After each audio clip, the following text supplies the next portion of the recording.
Ambassador Minute Park felt her hands shake slightly as she held the official document. The massive chamber around her seemed to grow larger with each passing second. Hundreds of different alien species sat in their designated sections, their eyes, sensors, and various appendages all focused on her small human form standing at the center podium.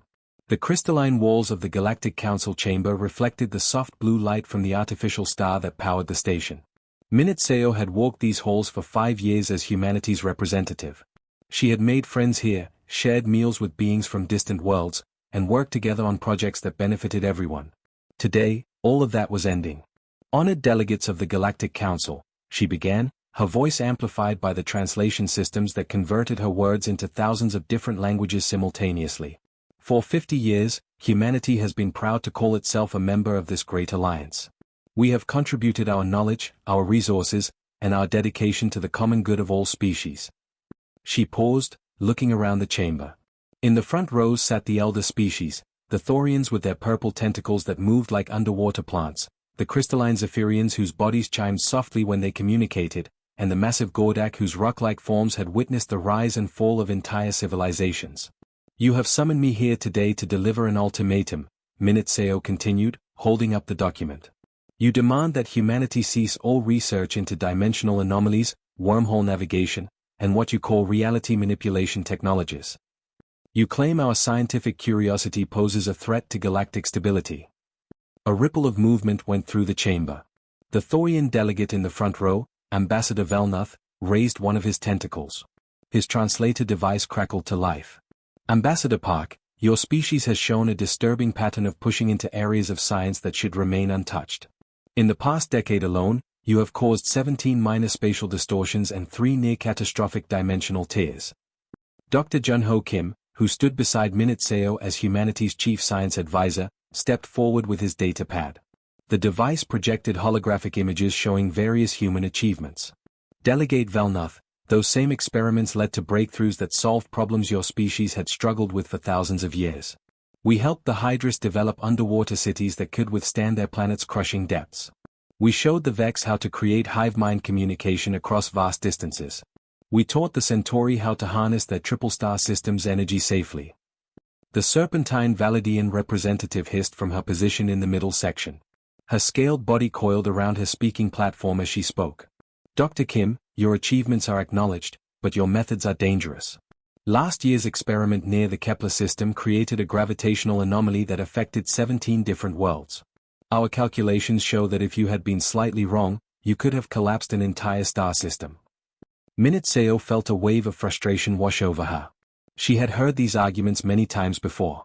Representative Silvara, with respect, discovery requires risk. Every major advancement in galactic civilization has come from someone willing to explore the unknown. The faster-than-light travel we all use today was once considered impossible and dangerous. The elderly Zephyrian mathematician Dr. Klix chimed in from his crystal podium. His body pulsed with soft mathematical equations as he spoke. Ambassador Park, there is a difference between calculated risk and reckless experimentation. Your species seems unable to accept that some boundaries should not be crossed. Minute looked around the chamber once more. She could see the fear in their alien features, the way they held themselves back from her as if humanity itself was contaminated with dangerous curiosity. She thought about all the young human scientists working in labs across the galaxy, their eyes bright with the desire to understand how the universe worked. She thought about the exploration ships pushing into uncharted space, always seeking new worlds and new phenomena to study. I understand your concerns, she said finally. But I cannot accept your ultimatum. You ask us to abandon the very thing that makes us human, our drive to explore, to question, to push beyond what we think we know. You want us to be content with the status quo, to never ask what if or why not. Dr. Jun-Ho Kim nodded beside her. In 50 years of membership, humanity has contributed to 43% of all major scientific breakthroughs achieved by the Council. We have shared every discovery freely, asked for nothing in return except the opportunity to continue learning alongside you. The chamber fell silent. Minute could hear the soft humming of the station's life support systems, the distant whisper of solar winds against the outer hull. She knew that her next words would change everything. If you choose to govern through fear rather than embrace the unknown alongside us, she said, her voice carrying to every corner of the vast chamber, then humanity chooses freedom over your council. We will not abandon our nature to satisfy your need for safety. The voting process was quick and efficient. Species after species voted for humanity's expulsion. The numbers appeared on the central display: 846 votes for expulsion, 1 vote against. Only humanity had voted for its own continued membership. As the final vote was recorded, Minute felt a strange sense of relief wash over her. She had delivered her message, and now humanity would face whatever came next on their own terms. Ambassador Velnutha's tentacles moved in what she had learned was a gesture of finality. The vote is concluded. Humanity is hereby expelled from the Galactic Council, effective immediately. Minute gathered her documents and walked toward the exit, Dr. Junho Kim beside her. Behind them, the chamber buzzed with conversation as hundreds of species discussed what would happen next. None of them could imagine that they had just made the biggest mistake in galactic history. Fleet Admiral Dongwu Li stood on the bridge of the massive command ship Unity *, watching through the viewport as New Geneva's blue and white surface slowly turned beneath them. The planet had been humanity's first major colony outside Earth's solar system, a shining example of what humans could build when they worked together. Now it would be abandoned, just like every other human settlement in Council space. The communication officer turned from her station. Admiral, we're receiving confirmation signals from all 200 star systems. The evacuation fleets are ready to begin. Dongwu nodded grimly. In his 40 years of military service, he had never imagined he would be coordinating humanity's retreat from the galaxy. The logistics were staggering: millions of people, thousands of research facilities, entire cities that would need to be dismantled and moved. But humans had always been good at the impossible. Send the message, he commanded. All stations, all colonies, all outposts. Operation Homecoming begins now. Across the galaxy, human settlements received the same simple transmission: come home. 3 words that would reshape the balance of power in ways the Galactic Council could never imagine. Captain Soyoung Choi floated in the zero-gravity section of Kepler Research Station, carefully supervising the packing of decades of scientific work. Around her, human and alien scientists worked side by side for what would be the last time. The Thorian researcher Velmex used his tentacles to gently wrap delicate quantum crystals while Dr. Sarah Kim sealed the final data cores containing their breakthrough research on dimensional physics. Captain, called her second-in-command, Commander In-ho Yoon, from across the laboratory. The Centauri delegation wants to know if they can keep copies of the fusion research files. Soyoung looked around the lab that had been her home for 8 years. The walls were covered with equations written in both human and alien mathematical systems. Models of complex molecular structures hung from the ceiling. In the corner, a small garden grew under artificial light, a joint project between human botanists and Zephyrian crystal farmers that had produced food sources capable of growing on 17 different types of planets. Tell them no, she said quietly. The council made their choice. They wanted us gone, so everything we created goes with us. Commander In-ho Yoon sealed another container of research data. You know, Captain, some of this work could have fed entire star systems. The medical advances alone could have saved millions of lives. Soyoung watched as the last of their alien colleagues prepared to leave the station. Dr. Velmex approached her, his purple form moving slowly in the low gravity.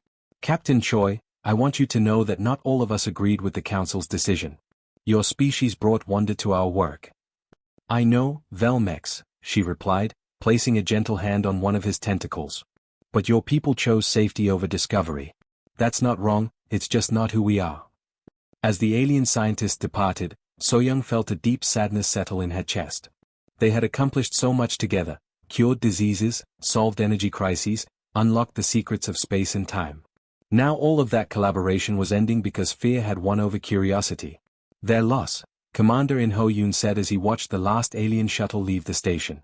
Let's see how they manage without human innovation driving their science forward. The evacuation proceeded with military precision. Human transport ships appeared at colonies throughout Council space, loading people and equipment with remarkable efficiency. But something strange began happening that the Council monitors noticed immediately. The humans weren't just leaving, they were erasing all trace of their presence. On the trading world of Nexus Prime, Human Logistics Coordinator Minijun Park oversaw the dismantling of the massive shipping hub that had made the planet the center of galactic commerce. The automated systems that had revolutionized interstellar trade were carefully removed, leaving behind empty buildings and confused alien merchants. Sir, his assistant asked, shouldn't we leave some of the basic systems running? The local economy will collapse without our shipping networks. Minute-Jun shook his head. The council wanted us gone. We're giving them exactly what they asked for, a galaxy without human interference. Within 3 months, every human colony ship had departed council space. Trade routes that had operated smoothly for decades suddenly became inefficient and slow. Research stations that had produced breakthrough discoveries every year went silent. Diplomatic channels that had helped resolve conflicts between species were permanently closed. On the council homeworld of Centauri Prime, Trade Minister Veltar stared at the economic reports in growing panic. The numbers were devastating. Shipping efficiency had dropped by 31% without human logistics networks.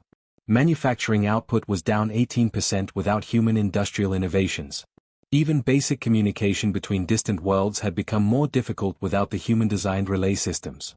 How did we become so dependent on them so quickly? He asked his aide, a young Zephyrian whose crystal body flickered with nervous energy.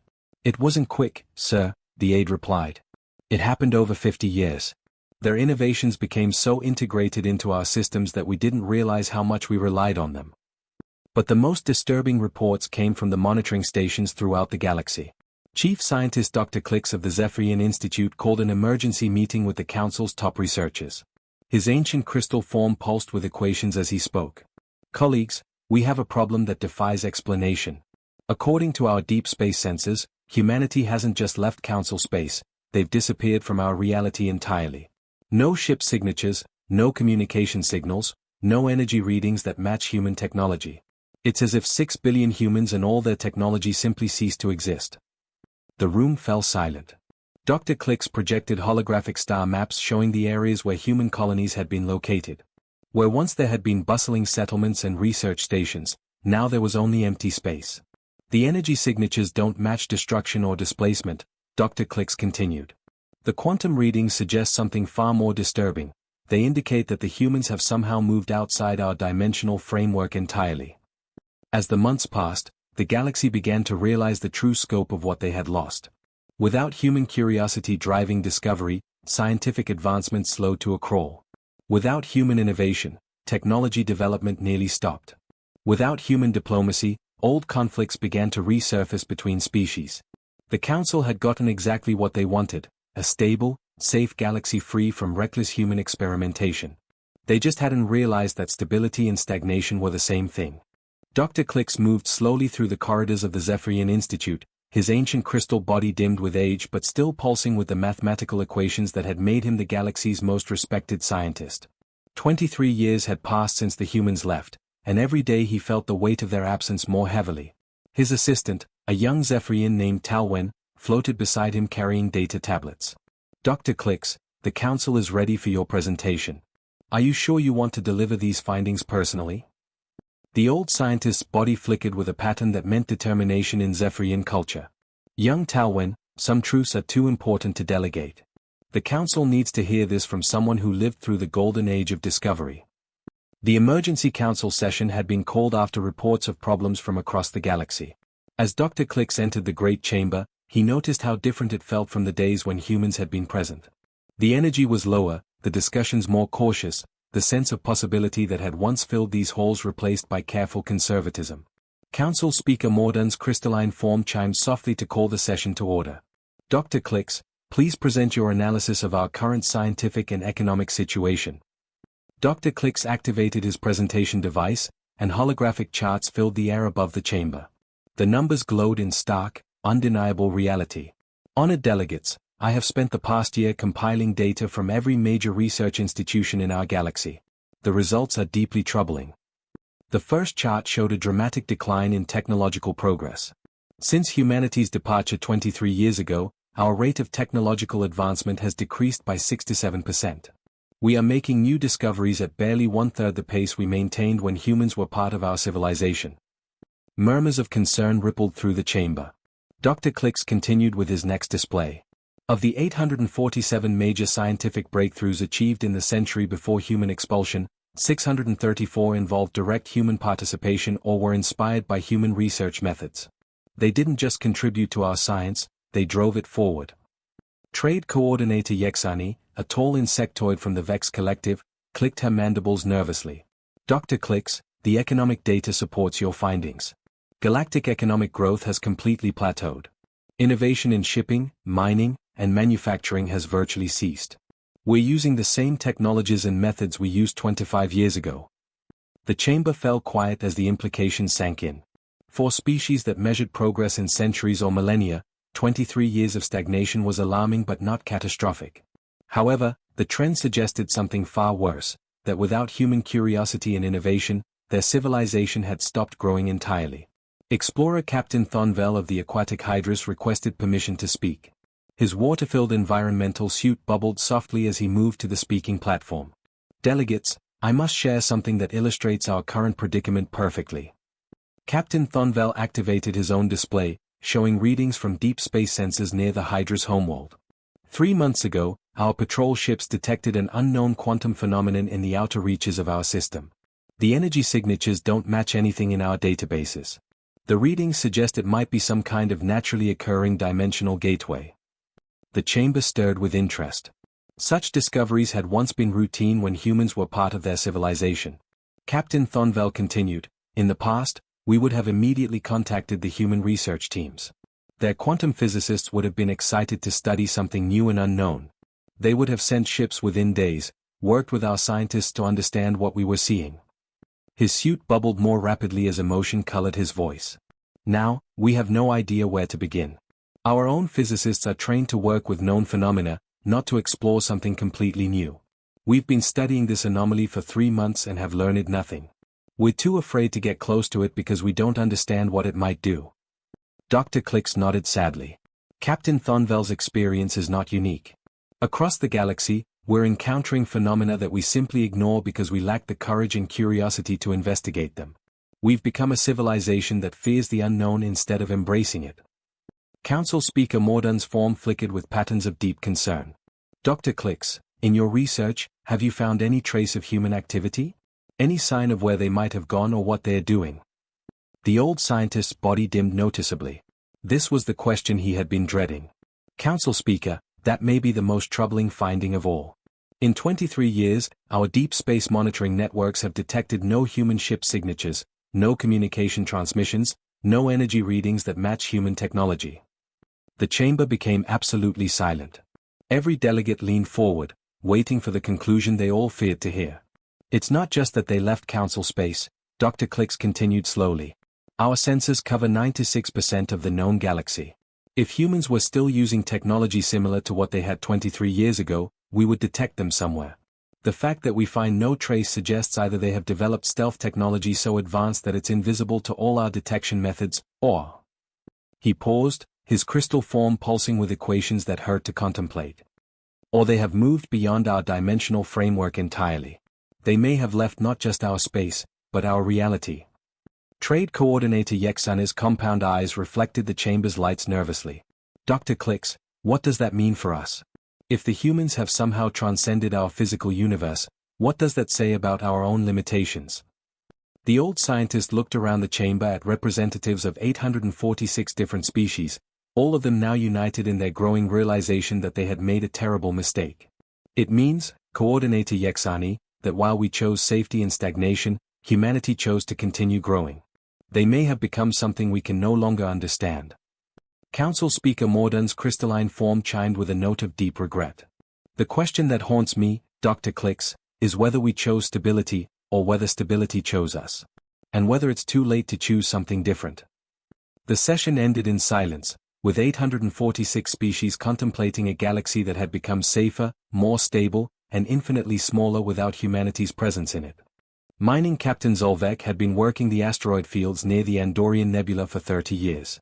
His thick, rock-like Gordak body was perfectly suited for the harsh conditions of space mining, and his crew respected his ability to find valuable minerals where others saw only empty space. But on this particular day, his deep space sensors detected something that made no sense at all. Captain, called his navigation officer, we're getting some very strange readings from Sector 7. The energy signatures don't match anything in our databases. Zolvek lumbered over to the sensor station, his heavy footsteps echoing through the mining ship. What he saw on the displays made him question whether his equipment was malfunctioning. Run a full diagnostic on all sensor arrays, he ordered. These readings are impossible. The diagnostic came back clean. According to the sensors, something in the nearby asteroid field was converting solid matter into pure information, then reconstructing it using physical principles that violated every known law of science. Zolvek had seen strange phenomena in his decades of mining, but nothing like this. Send an emergency transmission to the Galactic Council, he commanded. Tell them we need a science team out here immediately. 3 days later, Dr. Klix arrived aboard a research vessel, his ancient Zephyrian form now supported by a mechanical mobility enhancer that helped him move through the ship's corridors. Despite his advanced age, his crystal body still pulsed with mathematical equations as his brilliant mind worked to understand what they had found. The anomaly was even stranger up close. Floating in the vacuum of space were crystalline formations that seemed to bend light around themselves. They weren't made of any known material, in fact, they didn't seem to be made of matter at all. These structures, Dr. Klix whispered as he studied the sensor readings, they appear to be made of compressed spacetime itself. Someone has taken the fabric of reality and woven it into solid form. His research assistant, Tao Wen, floated beside him in zero gravity, carefully recording everything. Dr. Klix, the energy requirements to create something like this would be astronomical. What kind of technology could manipulate spacetime so precisely? The old scientist's form dimmed with concern. The only species I ever knew that was curious enough to attempt such experimentation was humanity. But this is far beyond anything they were capable of when they left us. As news of the discovery spread through the galaxy, other strange reports began arriving at the council chambers.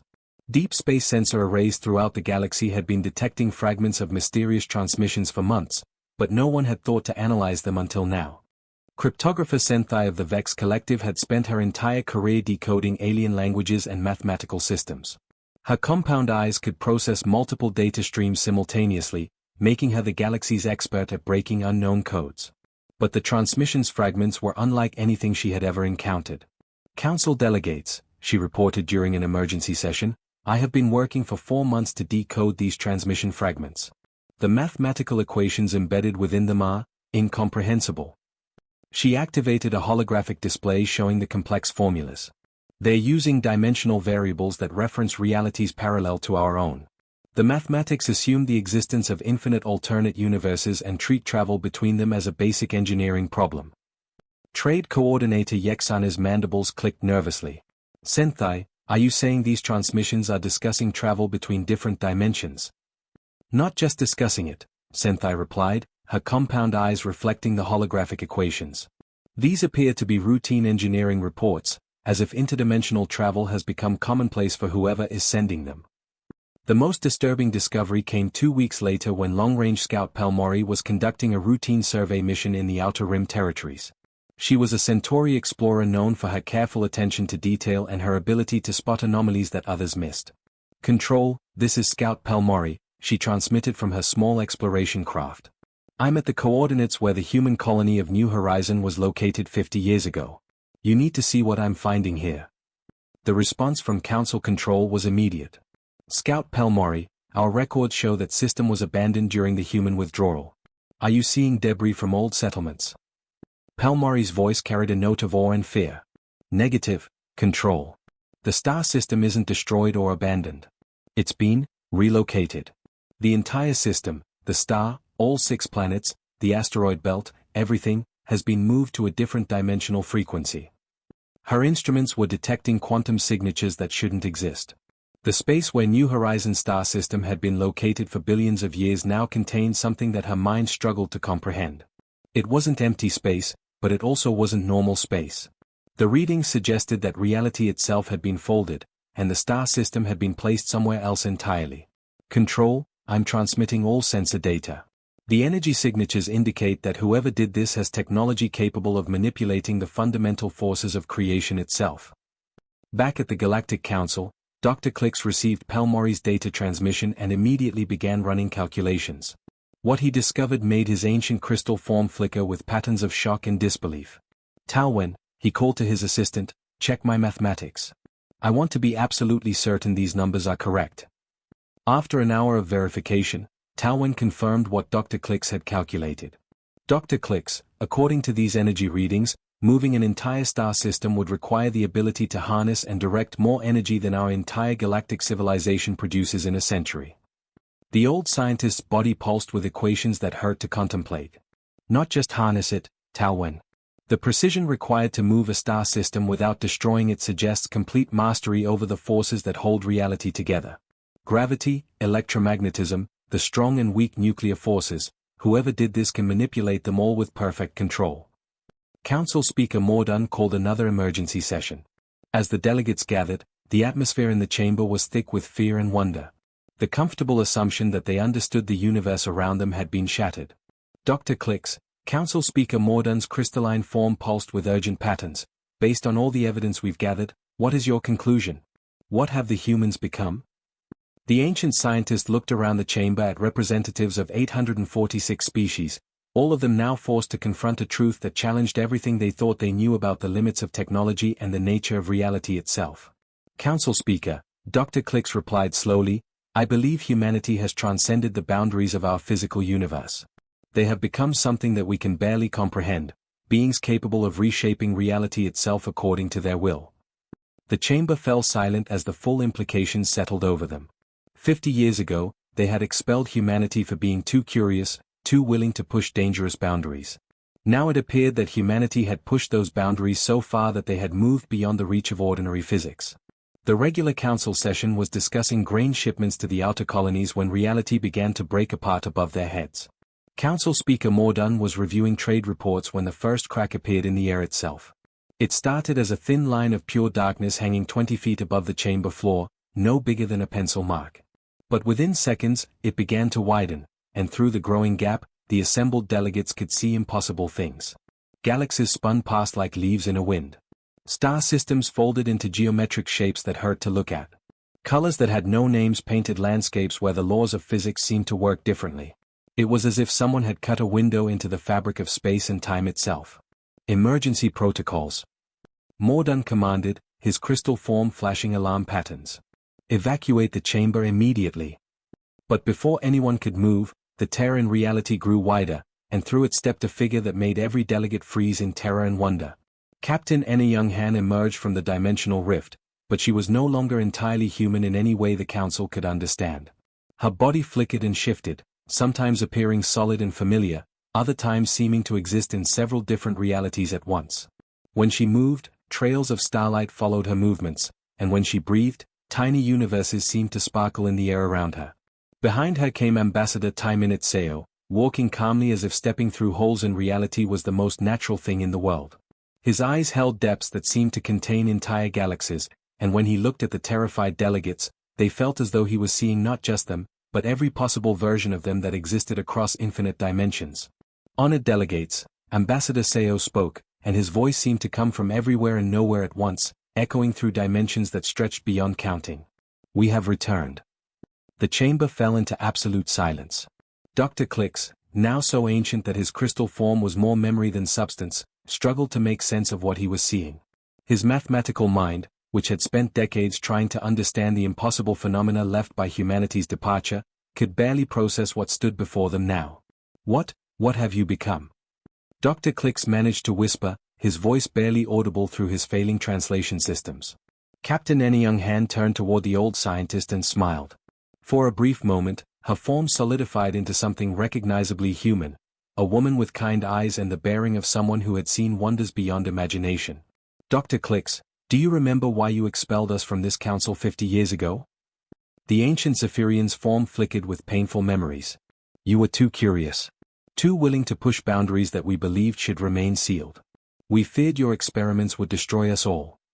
Captain Han's form began to shift again, showing glimpses of the incredible journey humanity had taken. You expelled us for being too curious about the universe's mysteries. So we left your universe and discovered others. As she spoke, more rifts opened behind her, each one revealing glimpses of impossible realities. Through one portal, the delegates could see human cities floating in pocket dimensions where buildings grew like living things and reached toward stars that sang with mathematical precision. Through another, they saw ships that sailed between parallel realities as easily as boats crossing a lake, their crews waving at versions of themselves in alternate universes. Ambassador Seo gestured toward the portals with casual ease. In 50 years of exile, we have explored 14,000 different realities. We have made contact with versions of ourselves across infinite dimensions. We have learned to plant gardens in universes where life never existed before and to nurture civilizations in realities where time moves backward.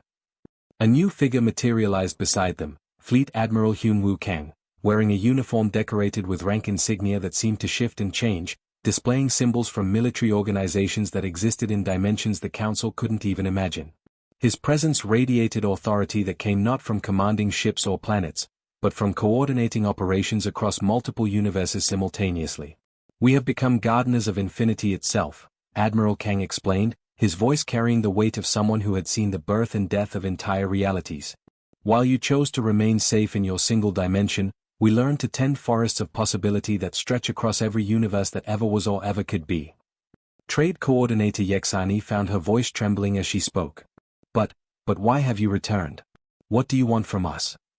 Ambassador Seo looked around the chamber at the representatives of 846 species, all of them cowering before beings they could no longer comprehend.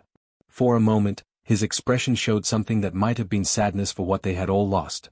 "We return to offer you a choice," he said simply. "You can evolve beyond your fear of the unknown and join us in tending infinite gardens of possibility. Or you can remain here in your single, stagnant reality while we continue to nurture countless others." The chamber filled with the sound of reality itself humming and bending around the human delegation. Space twisted and folded, showing glimpses of technologies that treated the laws of physics as mere suggestions to be politely ignored when inconvenient. Council Speaker Mordun's crystalline form flickered with emotions no Zephyrian had ever experienced before: regret, wonder, and a terrible understanding of what they had thrown away. "The day you left truly was the day the universe changed." Captain Anna Young-han was already beginning to fade back into the dimensional flux, her form shifting between realities like light through a prism. She looked back at the Council one final time, and in her eyes was the infinite curiosity that had driven humanity to transcend the boundaries of existence itself. "No, Council Speaker," she said as she stepped backward into impossibility. "It was the day we chose infinite possibility over finite safety." The portals began to close, but not before every delegate glimpsed the vast scope of what humanity had become: civilizations spanning multiple realities, technologies that could reshape the fundamental forces of creation, and above all, the same boundless curiosity that had once made the Galactic Council so afraid. As the last rift sealed itself, the chamber fell into stunned silence. The Council was left alone with their safety, their stability, and the crushing realization that they had expelled not just another species, but the architects of infinity itself.